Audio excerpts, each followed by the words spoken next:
Dee-Dee, it's a pleasure to have you here today. I would love to thank you for accepting our invitation from Access Link Consulting and People Helping People program. Thank you for having us. It's a pleasure to be here, and I really appreciate the collaboration, Rami. So just to start, can you introduce Zero Barriers to our viewers? Sure. So Zero Barriers is all about inclusion and access. So it is a specific model where we collaborate with councils so that we can build the capacity of businesses, services and organisations in their local government areas, and they can work towards improving access and inclusion, because it's not an easy fix. Often, it might take a few goes, or it might take months or years even. And in 2017, this project started. It was funded by Information Linkages and Capacity Building, or ILC, as it's known in the sector, with just 2 councils. So, and ever since then, it's always been about educating businesses, services and organisations. Thank you. So why is Zero Barriers important for the community, and how does it embody the People Helping People philosophy in its objectives? So we live in a world that's very diverse, with community members who have mixed abilities. So it's really important that everyone plays their role in trying to improve access and inclusion. And an important part of the community are local businesses, services and organisations, which people with disability and their families and support people often access.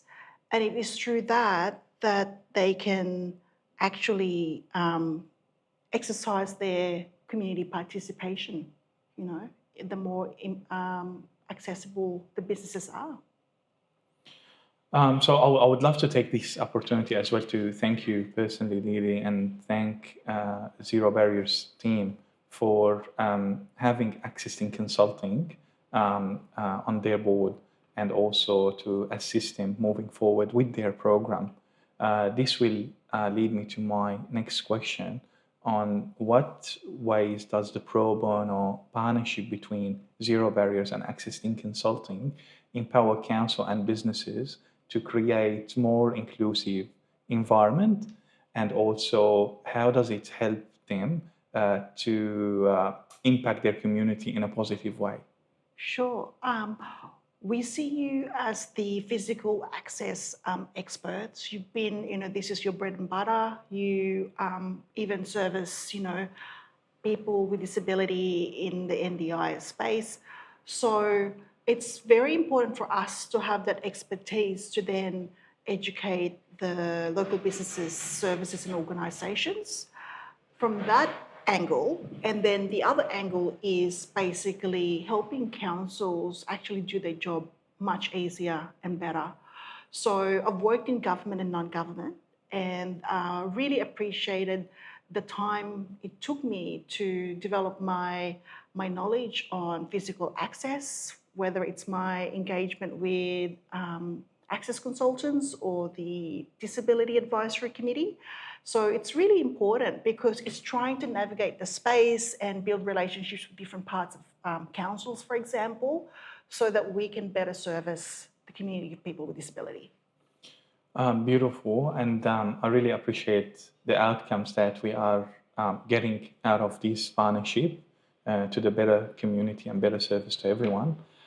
So how does this partnership actually benefit specifically people with disability? So, for instance, I know that Access Link Consulting just delivered a training online, and it was a really good training because it was showing how to improve access and inclusion, everyone plays a different role, and councils have their own roles and businesses have their own roles. So it's really good, a good perspective to have that overview. And that's where I can see the more we continue to build the capacity of businesses, services and organisations and even councils, then we can create a more accessible community so that people with disability can be better integrated and fully enjoy, the community. So, based on your answer, I'm sure that you've engaged directly with councils and businesses discussing the barriers related to accessibility.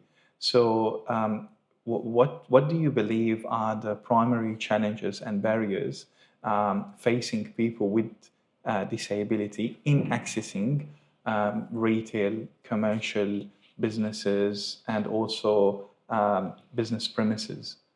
Yes, so from a planning perspective, it's really important for the community of people with disability to have genuine participation in the consultation process. And from a participation perspective, I find that you have some inaccessible spaces anywhere from the main entrance, the actual premises, main entrance doorways, toilets, parking, and even the circulation space, so lots and lots. And then what's really important for people with disability and families is the continuous path of travel. So is it close enough to public transport? And how do they get there? Is the pathway from the parking or the bus stop to the premises accessible? Yeah. So there are a lot of challenges A lot of that multiple starts barriers. from the accessible parking space all the way if they are using the public footpath and all the way including and entering the premises. That's right. And obviously, these challenges can be developed in a way that we mitigate the risk and also improve it to the better community, Yeah. which I think need more knowledge for the businesses to understand what lies behind it. So, what sort of advice would you give these businesses to have a better accessibility for their premises and to improve inclusion? And also, what benefits can they get from that? Yeah, so having worked on this project, it's been very clear how keen the businesses are in improving access and inclusion because, when we have these robust conversations, we soon find out that improving it for people with disability improves it for other populations, such as older people, carers, parents or carers with prams, delivery drivers, and it's just a better outcome for the business. And from the perspective of those businesses who want to improve, you're not alone. Making an effort to improve access and inclusion does not have to be daunting or expensive. Even for example, people with disabilities see the sign. Is it accessible enough? Is it welcoming? Is it inviting? The lighting, portable ramps. There's lots of different ways to be accessible. So you see that businesses are getting the adoption for that and understanding more about this, in your opinion? Yes, so basically from what we've seen, the businesses who have actually started the inclusion and access journey through completing self-assessment, that self-assessment actually gets them talking and questioning, well, what else can they improve? It's a self-reflection, really. Yep. What else they can improve in their business. Yeah, so That's good to hear that seeing businesses coming to this program, adopting the inclusion and inclusive designs to the better. And we definitely have all the pleasure to be part of it, working hand in hand with you and your team. So thank you again, Dee-Dee, and really appreciate your time today. thank you, Rami. Really appreciate the collaboration.